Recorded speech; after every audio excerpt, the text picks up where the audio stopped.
Déclaration de l'UTS-UGTG avec le départ de Gérard Cotelon.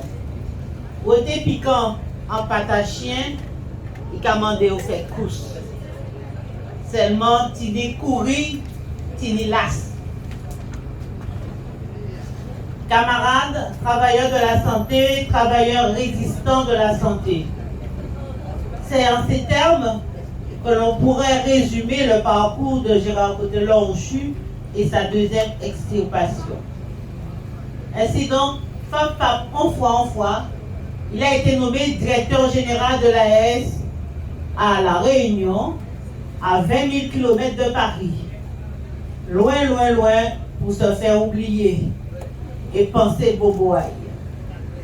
Car en vérité, ce que ces comparses du groupuscule nous bon épissa présente comme une promotion n'est que le limogeage d'un soldat zélé, mercenaire, sans foi ni loi, l'arbin patenté d'une administration, de système, d'une coterie qui aura par ses décisions haineuses, méchantes, illégales, endommagé profondément le CHU, ses agents, ses organisations, ses missions, son image, la population guadeloupéenne et la Guadeloupe tout entière.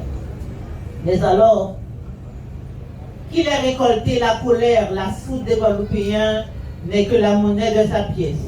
D'ailleurs, nous le lui avions dit très tôt. Les Oka tués, il ne faut pas en mort. Cela signifie également que nous savons reconnaître ceux des nôtres, non pas parce qu'ils sont guadeloupéens, mais parce qu'ils le revendiquent, s'approprient nos messes et l'habitude, notre authenticité relationnelle, mais jamais devant le blanc. Ils ne s'adonnent au lynchage de notre peuple et de notre société. Et tout ça pour paraître bon serviteur. Ainsi, Gérard Cotelon pour quelques vaccins de plus, caca en malade. Caca en malade. Pourtant, beaucoup d'entre nous avons eu à saluer le retour d'un enfant au pays, le pivot opérationnel de la révision du système de santé en Guadeloupe et de la création du nouveau CHU. Jeudi jour, le mettait des rois en foyer. D'autant que maintenant, nous, agents, médecins, paramédicaux, techniciens, administratifs, qui restons au CHU, aurons encore à miser notre corps, notre intelligence, notre solidarité, notre professionnalisme pour reprendre cet établissement que nous venions juste de sortir des centres de l'incendie de novembre 2017. Nous qui commencions à nous projeter vers Périn, nous qui, par des centaines d'heures de négociations, étions en passe de convenir d'un projet social offensif et sécurisant à la dimension du GHT et à la dimension du CHU de Périn, qui essayait démantibler nous. Et maintenant, comment sortir de cette nouvelle catastrophe sanitaire, sociale, humaine que Cotelon et ses quelques l'aventure, sa garde médicale sirotait, ont pour le moment impunément organisé. Tous des bras cassés plus compétents sur les plateaux télé à vendre du vaccin qu'à soigner les 100 000 Guadeloupéens âgés et présentant des maladies chroniques invalidantes. Comment allons-nous faire pour reconstruire ces corps de soignants, de médico-sociaux, de techniciens qui des mois durant ont été sommés d'abandonner leur congé, leur repos, leur formation, leur famille pour sauver des vies, pour sauver des malades du Covid, entassés aux urgences et dans les 8e et 9e étages de la mort? Comment obtenir de nos collègues suspendus par mail reprennent confiance dans l'administration du CHU, respectent l'encadrement de proximité, exécutent en méchant des ordres de Cotelon, après avoir été shootés de leur planning et de leur poste de travail, harcelés par des médecins et des cadres pour aller se faire piquer, maintenus depuis plus de 5 mois, sans revenus, sans salaire, sans véhicule, sans logement, avec une famille disloquée. Comment rassurer les 700 contractuels qui ont dû, pour que leur contrat soit renouvelé, se faire administrer ce traitement vaccinal expérimental qu'ils savent inefficace et susceptible d'effets secondaires graves? Comment ceux qui ont fait des brouillards pour disposer d'un schéma vaccinal conforme ou qui ont acheté une infection au Covid pour rester en poste, ou surtout pendant quelques jours leur suspension, pourraient oublier que leur geste a été dicté par l'instinct de survie professionnelle, de survie économique et de survie sociale et familiale. Conséquence, nous sommes aujourd'hui plus d'un millier d'agents en congé de maladie et absences diverses, 700, et plus de 300 suspendus et en sursis Covid, soit un tiers des 3000 agents du CHU. Voilà le bilan social au CHU de Côté-Long. Comment et avec qui la nouvelle direction du CHU établira le projet d'établissement, le projet social, le document unique, le règlement intérieur, le projet médical du GHT et appliquera les nouvelles dispositions des lois de juillet et août 2019 relatives à la transformation de la fonction publique et de la transformation du système de santé, autant d'obligations structurelles que Côté-Long et son équipe se sont montrés incapables de conduire, occupés qu'ils étaient à Fonchouam. Comment redonner du sens au CHSCT et à ses missions de garant de la qualité de vie au travail, quand Côté-Long s'est assis sous le rapport indiqué de mai 2019, alors que ce document, fruit de centaines d'heures d'enquête et d'écoute des agents, pouvait constituer un outil socle pour la revalorisation des agents, de leur parcours et de leur engagement professionnel, et en prévision du projet social de Périn. Comment le CHUC pourra-t-il rattraper ce retard de la construction du CHUC de Périn, corriger les malfaçons et payer les surcoûts induits par le manque de suivi de chantier? Comment le CHU retrouvera-t-il un relatif équilibre financier et budgétaire avec plus de 120 millions de déficits cumulés, plus de 80 millions de dettes financières et plus de 100 millions de dettes fournisseurs, plus de 90 millions de recettes non recouvrées avec des données financières et comptables insincères et un système d'information obsolescent, des équipements vétustes et un management administratif et médical balkanisé et cloisonné?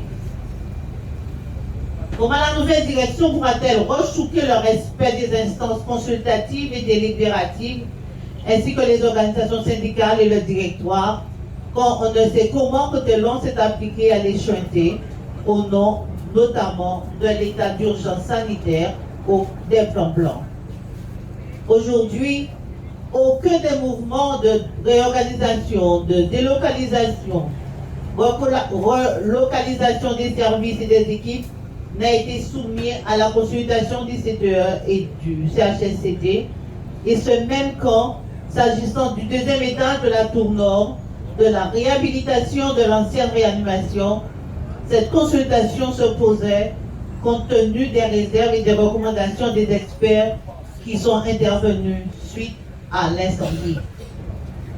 Camarades, collègues du CHU, quand Côté-Long s'est enfermé dans son bunker au Haricou, protégé 24 heures sur 24 par la police nationale, la gendarmerie, des gardes du corps, sous prétexte de sécurité, c'était surtout pour se soustraire à toutes ses obligations, s'érigeant en victime et camoufler ses faillites, insuffisances, ses échecs et sa gestion non amoun.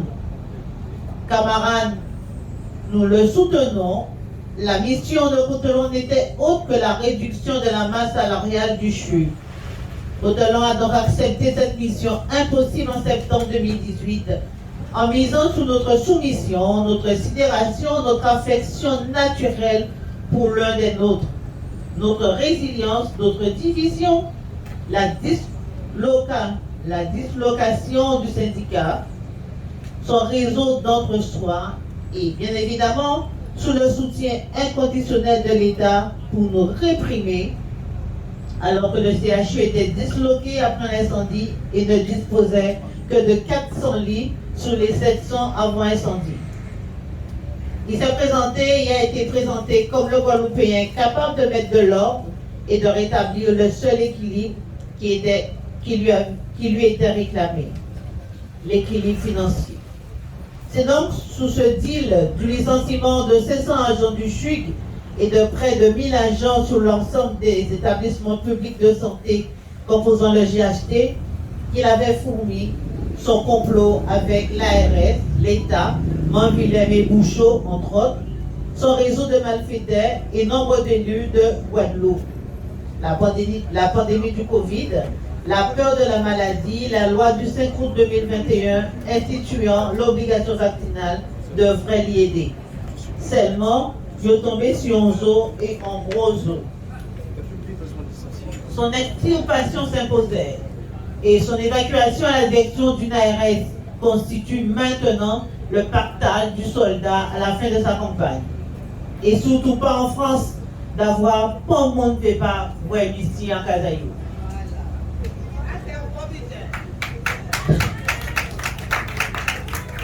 Seule la Réunion a accepté.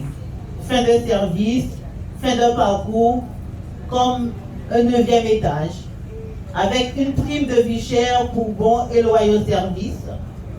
Quand on sort de tous ces hypothèses qui sont encore au CHU, le charter ne pourra faire escale à Saint-Denis.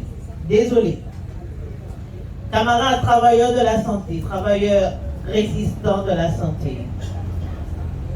La sauvagerie, la méchanceté et la perversité des côtés longs, Milsen, Zolésie et de leurs affiliés, du corps médical et de l'encadrement de proximité relève de la psychiatrie. Yo fou pour bon. À ce jour, aucun agent suspendu sans rémunération n'a été destinataire d'une décision de suspension. Ce n'est que lors de la communication des pièces par leur avocat, lors de leur procès, que nous avons pris connaissance de ces décisions. Ainsi, certaines décisions sont signées de janvier 2022, alors que la suspension rétroactive en octobre 2021. Des dizaines d'agents en arrêt de maladie, en congé de maladie, en arrêt de travail ou en grève ont été suspendus alors que leur position administrative les plaçait en suspension de leur obligation de travail avec maintien de salaire. Le contrat de travail de certains contractuels est arrêté alors qu'ils étaient en poste sans contrat depuis plusieurs années. Des stagiaires en attente de titularisation après un an de stage ont vu leur position de stagiaire prolongée sans consultation de la CAP et leur décision de fin de stage a été modifiée. Des dizaines d'agents ayant contracté le Covid entre août et octobre 2021 sont maintenant suspendus par mail du cadre pour être rappelés 2 jours plus tard pour assurer ses gardes, même s'ils ne sont pas vaccinés. Sous prétexte de continuité de service, du fait du manque d'agents, les départs en congé ou en repos sont annulés de manière intempestive. Le passage aux 12 heures sans consultation du CTE se généralise. Plus de 80% des agents médicaux et non médicaux en poste ne disposent pas d'un schéma vaccinal complet à jour et refusent d'ailleurs de s'y conformer. Fausse pouillot. Pour ne pas avoir à payer les salaires des agents abusivement suspendus, la DRH Bruno Milsen transforme les suspensions en absence de service fait pour grève et le paiement de la prime de service est repoussé en juin 2022. Ce sont là, camarades, les quelques exemples de la folie et de l'incompétence de cette équipe de direction. Ce sont là les quelques situations que la nouvelle direction ou la direction intérimaire du CHU devra régler si elle entend obtenir le rétablissement d'un climat de travail serein, essentiel à la permanence et à la qualité des soins chutes.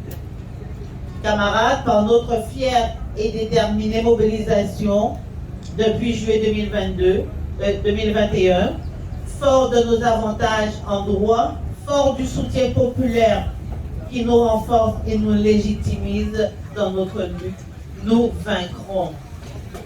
Piqué forcé, Awa, Cotelon, La puissance.